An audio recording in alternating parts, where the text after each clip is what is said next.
Thank you, sir. Sustainable chemistry in education, that is my topic, and I'm little away from whatever has been spoken here because I'm moving towards, because my profession is a teaching profession, so I wanted to really shape up the future of next generation. So for that reason, this topic was very fascinating for me when I found in the green chemistry. So here I would like to quote an important point. Dr. Susan, I don't know whether you know about her, she exclaimed recently saying that chemistry is all over the planet. Okay, like how we all are here occupied in the room. So it's all over the planet instead what we were thinking in the form of a test tube. So I mean to say that chemistry is now everywhere, and what is the impact that is giving to us, and what is going to happen in future, and what I'm urging from all the chemists and as a teacher, as a lecturer for a particular institution and so on. So moving on to my presentation here. So these are my points, like the chemistry in education followed by green chemistry in education. And now we are talking about the sustainable chemistry in education. So the implementation from school, that is what I'm looking for, and then high school and then higher institution. And I'm planning to have students of being a change maker, and also they should at the end become as sustainable champions. So these are my future plans, and that is what my presentation will be representing.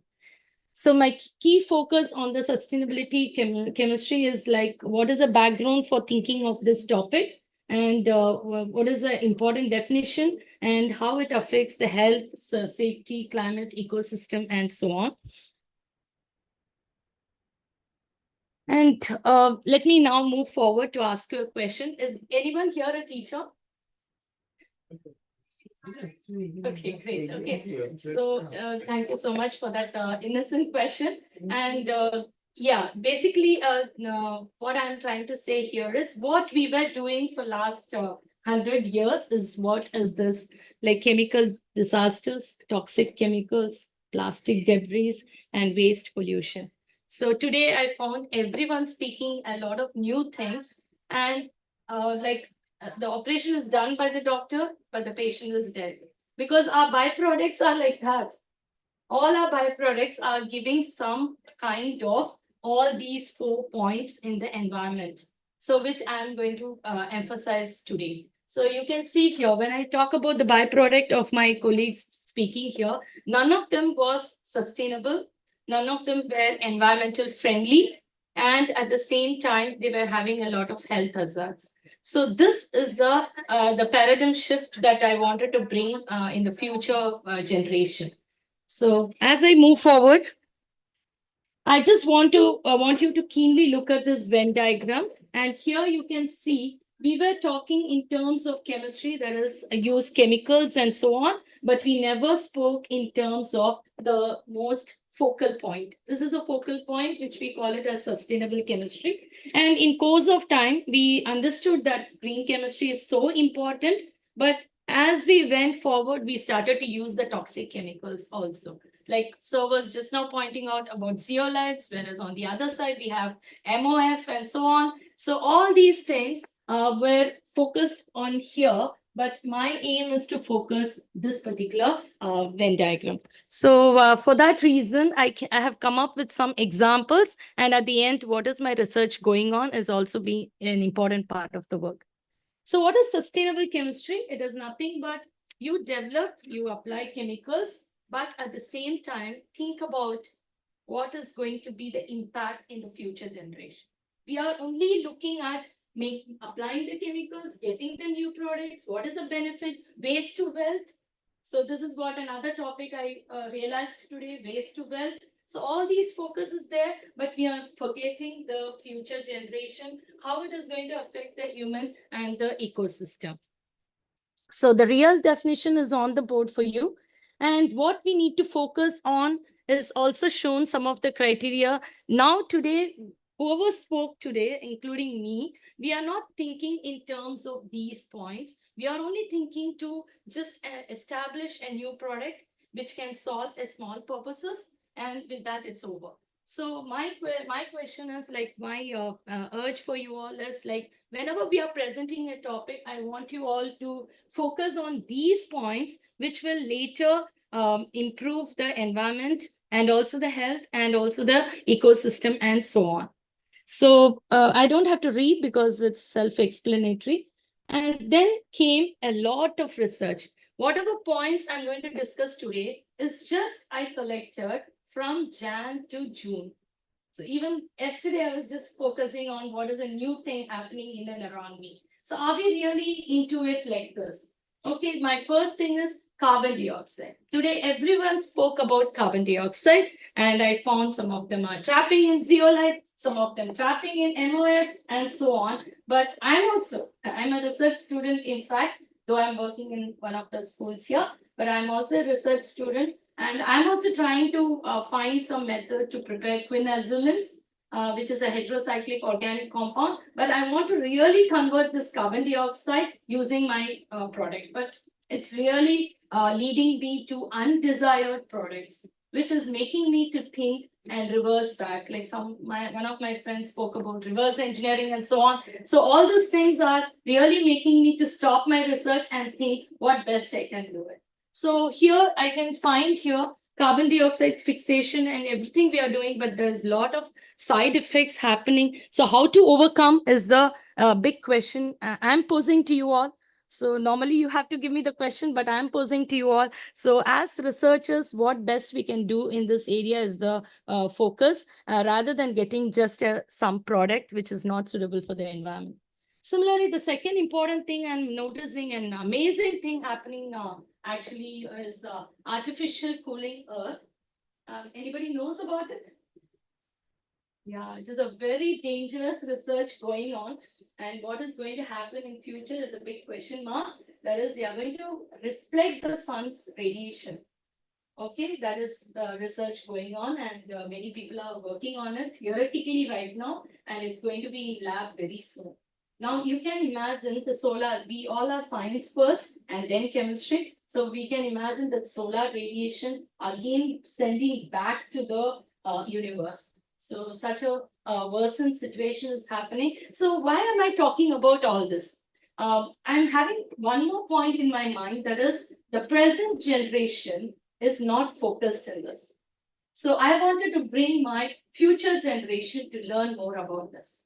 That is my aim of today's presentation. You can see here as a teacher, I have also presented you the objective and also I have spoken about the learning outcomes. That is, what is the learning outcome in the school or in college or in higher institution should be on the pros and cons of this particular topic.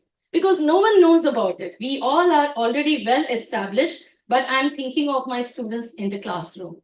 They don't know anything about it. So as chemists, what best we can do it in the classroom is what you need to look for. So I want you always focus on not on the example, at the same time, focus on the learning outcome that I wanted in the classroom. So I'm just connecting chemistry with education.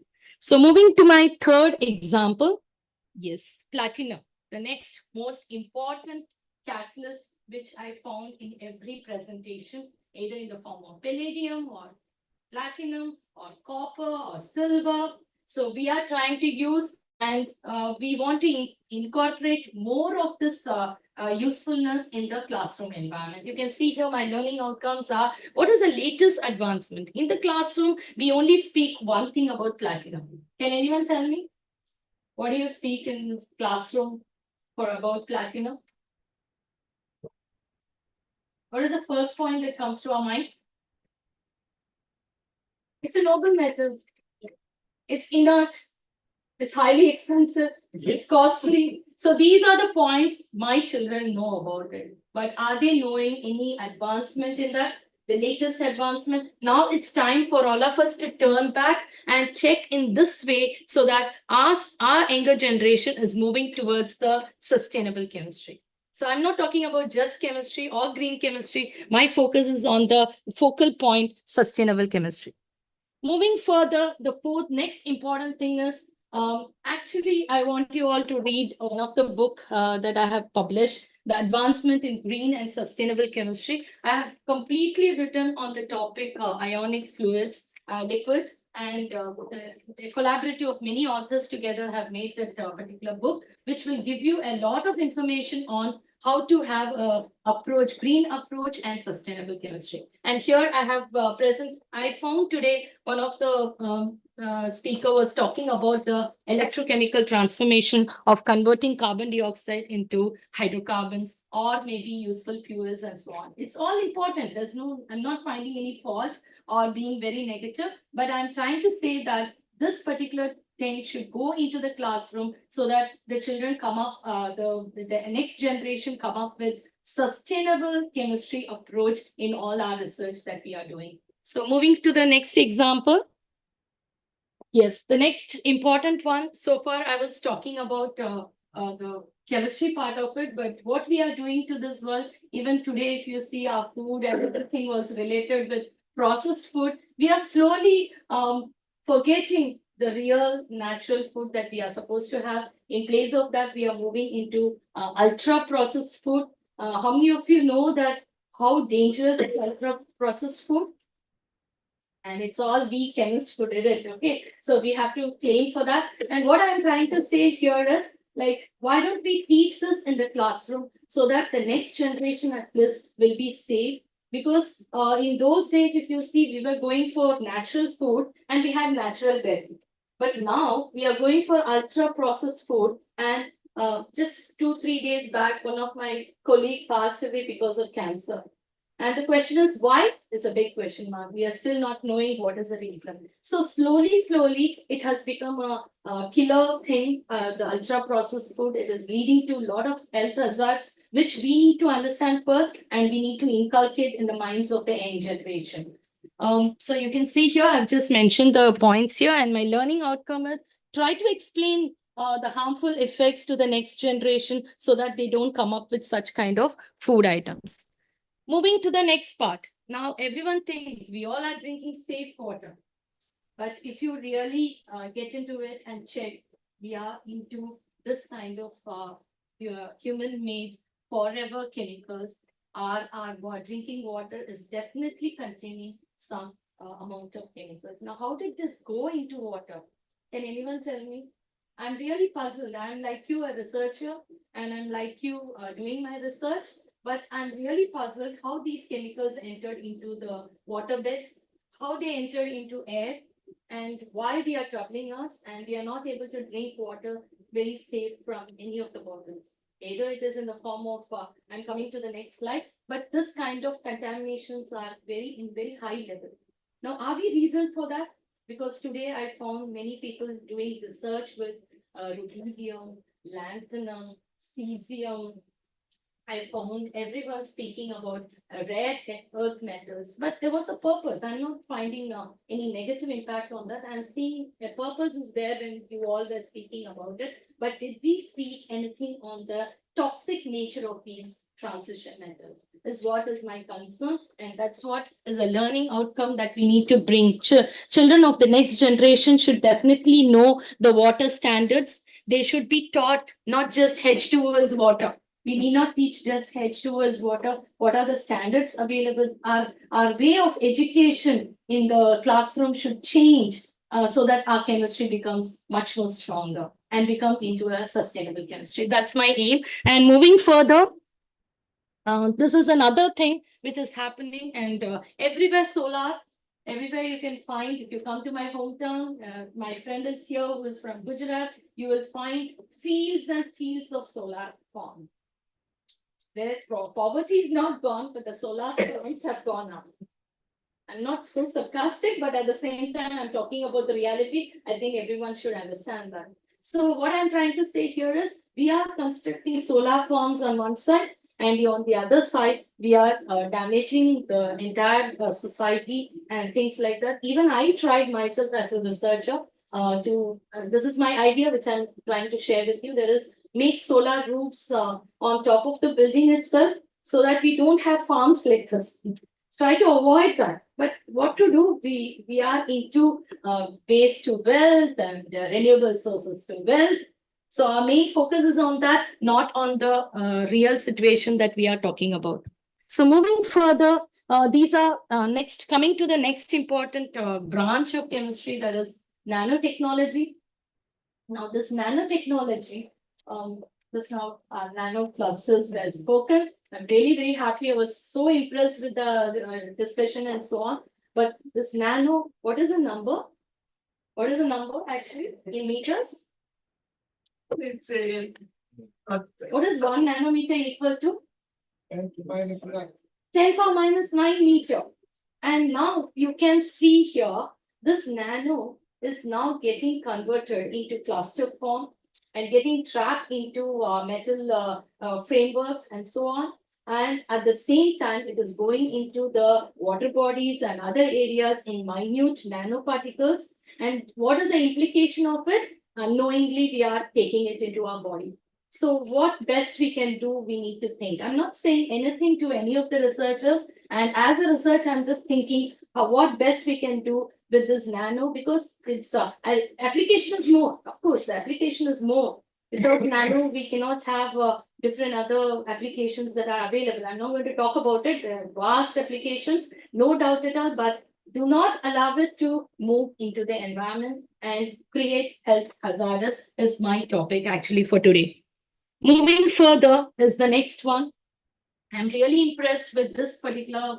So you can see my slide, though I presented some 1 month before to the organization. I found that every slide was reflecting on you all. That's what I understood, because today I found somebody speaking about the enzymes playing an important role in converting the plastics into some other form, or maybe the nanoparticles, or even the carbon dioxide into some other form. So we can teach this in the classroom. This is what I'm expecting we all to become in future. That is how we can convert this plastic polyethylene, how we can convert in the presence of sunlight into simpler particles, but using enzymes, using the fungal thing and so on, not with the chemicals. So what best or minimum amount of chemicals can be used so that it doesn't create any environmental problems. So then comes my another important thing now. These are the latest 2024 inventions that are happening around us. I think some of my friends will agree with me. And this promethium is another important advancement has happened. And I'm sure a lot of coordination compounds were spoken here. And definitely it has to be an important topic for the next generation. So how many of you know microplastics? Microplastic has become a big danger for us. That's why I started my presentation with last 100 years. We didn't realize that this plastic is going to create a lot of problems. Now plastics are found in every part of the world. Like for example, I'll give you a case study here, which I just read in one of the papers. That is a person who did not work in any of the plastic industry. He was so far away working in, being in some countryside. But when you check the blood sample, it was found some amount of plastic material. Okay, this is what is happening now. And there is a method for crushing the plastic also. When I'm not seeing here around, but I'm seeing one water bottle there. There's a method of crushing. We cannot crush them or just throw ledges like that. There's so many environmental methods have come, how to incorporate in the student level or at our level also, so that we understand the hazardous thing of microplastic that is happening. Particularly because of PVC, the polyvinyl chloride, and also because of polyethylene. So moving further. So like this, endless results were noticed in this 2024, right from Jan to June. It was so amazing to read the chemistry articles. And I've just presented some of the invention, and the inventions are just endless. Okay, but what is me doing in my place? What am I doing is bringing the children together, making them understand. Okay, so in my school where I'm working, I've just made a group of four divisions, I should call it. That is energy, nature, astronomy, and climate. These 4 division children, they work on their own This is what I'm trying to do in my research. They work on their own. They speak about the application. They speak about the pros. They speak about the cons, and they try to explain to each other. I'm trying to inculcate in the minds of people, I mean, my students, so that the chemistry has become into green chemistry, and finally it has to get converted in a near future, maybe 2030 or 2040, it has to become into sustainable chemistry. And I think this is the right forum, I felt, to talk about it. So moving further.